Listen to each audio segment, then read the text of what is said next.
Diabetes এখন মহামারী আকারে দেখা দিয়েছে। এই ডায়াবেটিসের সমস্যাগুলো আসলে কেন এত দিন দিন বৃদ্ধি পাচ্ছে?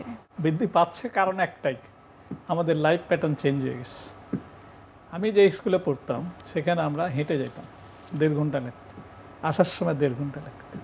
যে রাস্তা দিয়ে আমরা যেতাম সেই রাস্তা এখন শ্যাওলা পড়ে গেছে, কারণ ওই রাস্তায় কেউ হাঁটে না।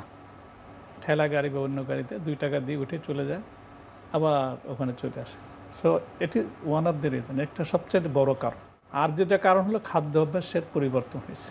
আমরা রিচ ফুড বেশি খাই। রিচ ফুড খাওয়া যাবে না তা কিন্তু আমি বলছি না, রিচ ফুড বেশি খাই, খাওয়া মানে কনজামশন ক্যালোরি বেশি হলো, কিন্তু খরচটা কম। এখন আপনি ধরেন আমাদের দেশে শতকরা 13 জনের ডায়াবেটিস আছে, মানে প্রতি 8 জনের একজন ডায়াবেটিস আছে। এখন এই ডায়াবেটিস ছাড়াও কিন্তু একটা গ্রুপ আছে যাদের বলে প্রি ডায়াবেটিস। তাদের ডায়াবেটিস হওয়ার চান্স অন্য লোকের চাইতে 3 থেকে 50 গুণ বেশি। এদের পার্সেন্ট হলো 30 থেকে 33%। তার মানে কি 3 জনের 1 জন। তাহলে আমরা শুধু ডায়াবেটিস আসি তাই না, আমরা ডায়াবেটিস সংক্রামক মানে মহামারীর মধ্যে আসি কি তাই না, কিন্তু ডায়াবেটিসের আশঙ্কায় আসি অনেক। আচ্ছা, সেই জন্য আমাদের প্রথম কাজ এবং প্রথম যে আমাদের লাইফ প্যাটার্ন চেঞ্জ করতে। এখন 35 বছর যারা আছে, আগে বলা হয়তো 45 বছর, 35 বছর যারা আছে তাদের সবারই টেস্ট করা উচিত। আচ্ছা, যে কোনো কাজে গেলে, চাকরির জন্য গেল, অন্য কোনো অসুখের জন্য গেল, তার টেস্ট করা উচিত। এছাড়া যারা মোটা ওবিজ এবং সে যদি 10 বছরও হয় তাহলে কিন্তু তার এটা করা উচিত। তারপরে তার যদি ফ্যামিলিতে থাকে, তার এটা যা ফ্যামিলি যেই থাকুক তার এটা করা উচিত, ডায়াবেটিসের জন্য টেস্ট করা উচিত।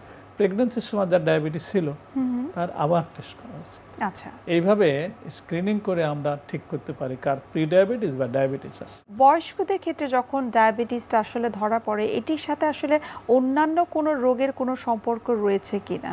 ডায়াবেটিস মানে কি? হরমোনের রোগ। হরমোন মানে কি? সুগারের রোগ। সুগার বা গ্লুকোজ বেশি হলেই সেটা ডায়াবেটিস, তাই না? এখন কত বেশি? নর্মাল একটা লেভেল আছে, সব কিছুই নর্মাল থাকে।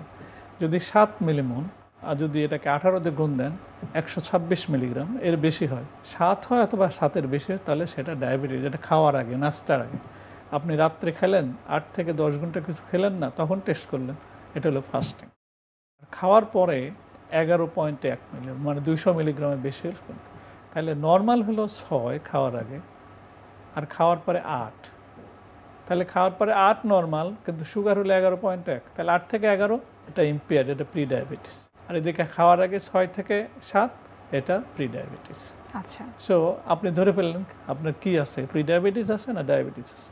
প্রি ডায়াবেটিস হলে আপনার ডায়াবেটিস হওয়ার রিস্ক বেড়ে গেল, আর ডায়াবেটিস তো ডায়াবেটিস আছে। সমস্যা কিন্তু দুটার একই সমস্যা। আপনার কিডনির অসুখ দুইটার একই রকম, হার্টের অসুখ দুইটার একই রকম, চোখের অসুখ দুটার একই রকম।